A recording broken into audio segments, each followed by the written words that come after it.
ডলারের দরপতনে আবারও বিশ্ববাজারে বাড়ছে স্বর্ণের দাম। আন্তর্জাতিক বাজার বিশ্লেষণকারী মার্কিন প্রতিষ্ঠান দ্য ট্রেডিং ইকোনমিক্সের তথ্যে সপ্তাহ ব্যবধানে মূল্যবান এই ধাতুর দাম বেড়েছে 0.55%। বর্তমানে প্রতি আউন্স বিক্রি হচ্ছে $4,541। এক মাস আগের তুলনায় এই দাম 1.76% কম।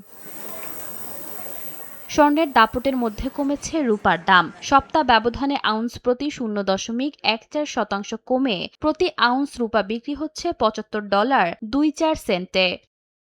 কমেছে আরেক মূল্যবান ধাতু প্ল্যাটিনামের বাজার। সপ্তাহে 0.53% আর মাস ব্যবধানে 3.26% কমে প্রতি আউন্স বিক্রি হচ্ছে $1,929.50। লাইফবয় কিনে কল দাও টোল ফ্রি নম্বরে আর এক নিঃশ্বাসে গোল বলে জিতে নাও ফিফা বিশ্বকাপ 2026 এর এক্সক্লুসিভ পুরস্কার।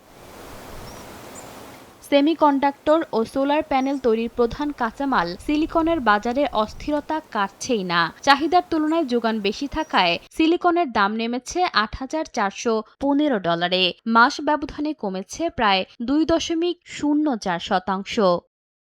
ঈশিতা আক্তার, সময় সংবাদ।